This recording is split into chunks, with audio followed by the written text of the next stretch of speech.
బామ్మగారు రూపొద్దుగాని మాట్లాడదే. ఇదిగో బావగారు పెళ్ళైన తర్వాత అమ్మాయిని పలకీలు పంపిమంటారా గుర్ర పైకిలు పంపిమంటారా? పడవలో పంపండి. కామెడీలు కామెడీ సరగాని అత్తయ్య గారంటి పెళ్ళిన హుషారు కూడా లేకుండా కామ్గా కూకున్నారు. అబ్బాయి ఏం లేదండి, పెళ్లి తెచ్చిన పట్టుచీర బార్డర్ బాగాలేదని అలిగింది. ఏమయ్యా నిజంగా బార్డర్ బాగాలేదని అలిగారా? బార్డర్ దాటేసిన బార్డర్ తో పని ఏంటండి బాబు? బార్డర్ దాటవేంటి? అది తెంగరాదండి, ఒకటి అడిగితే ఒకటి చెప్తాడు. ఇప్పుడు పందారు చిరకలు ఏ సైజులు చేయించి పెట్టారు? ఈ సైజ్ చేయించుకోండి. ఇదిగో అత్తయ్య గారు మీరు ఇలా సైలెంట్ గా కూర్చోండి, నాకేం నచ్చలేదండి. అయ్యా ముహూర్తం దగ్గర పడింది, పెళ్లి కుమార్తెను తీసుకురండి. అలాగే రండి బావగారు. అవన్నీ తర్వాత చూసుకోవచ్చు, ముందు కట్న కారు సంగతి తెలుసండి. అదేంటి బావగారు కొత్తగా అడుగుతున్నారు? ముందే చెప్పాను కదా. మీరు చెప్పడం కాదండి, ఆస్తంతా ఆమె పేరుందంట కదా. అవును, అందుకే ఆ మధ్య చెప్పించండి. చెప్పాను కదండి అలిగిందని. మగ పెళ్లి వాళ్ళం మేము అలగాలి కానీ ఆ అలగట పెట్టండి. ఆవిడ ఊ అంటేనే పెళ్లి, లేకపోతే క్యాన్సిల్. మీరు ఈ పెళ్లి జరిపించినా జరిపించకపోయినా ఈవిడ మాత్రం ఊ అనలేదండి బాబు. ఏ గొంతు పోయిందా?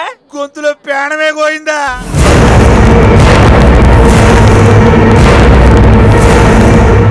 అమ్మో అమ్మో అమ్మో, ఎంత మోసం ఎంత మోసం.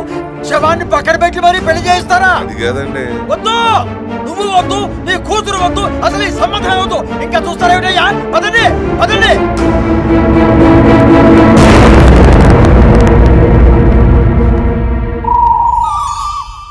అమ్మగారండి, మీ వల్ల పెళ్లి కూడా అయిపోయిందండి. ఎంతమంది చేశారు అమ్మగారండి?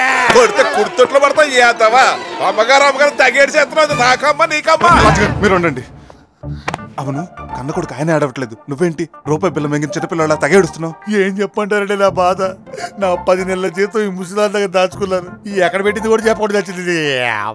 వారిని నీ ఏడుపంతా దాచుకునే డబ్బు పోయినందుక? లేకపోతే నాకేం దోలా ఆడడానికి? 10 లక్షలు పెట్టి ఏర్పాట్లు చేసాం, మొత్తం సంక్రాంతిపోయింది. పోయింది అలాగూ పోయింది. ఇంకెందుకు పాట రెడీ చేయండి, పట్టుకుపోదాం. ఉండండి, తులసి తీర్థం పోద్దాం. అది పోయే ముందు పోతారు, పోయిన తర్వాత ఎందుకు? పోయటం ప్రధానంగా ఎప్పుడు పోస్తే ఏంటండి?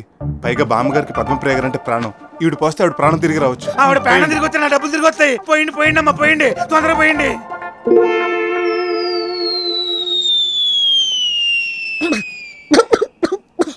బామ్మగారు బతికారు, అయ్యారు బామ్మగారు బతికేశారండి. నా చేతం కట్టింది కాబట్టి మీరు చచ్చిపోతారు. నేను బతకడం ఇంతకు ముందు పోయానా? ఇప్పటిదాకా చచ్చిపోయా ఉన్నావు. నువ్వు పోయావు అనుకుని పెళ్ళోళ్ళు కూడా పెళ్లి అనుకుని పోయారు. ఆవిడ బతికినందుకు ఆనందపడక పెళ్ళాగిపోయిందని బాధపడతారేంటండి? అవును నాన్న, నువ్వెంత బతిమాలినా వినిపించుకోలేదు. వాళ్ళ గురించి ఆలోచిస్తావెందుకు? అవునండి, ఆ రాజుగాడు మరీ డబ్బు మనిషిలా ఉన్నాడు. అది నిజమేలే. ఒరే సూర్యవా, రేపు పొద్దుటే పెళ్లిళ్ళు పోకరం పిలవరా, అమ్మాయి ఇంకో సంబంధం చూద్దారు.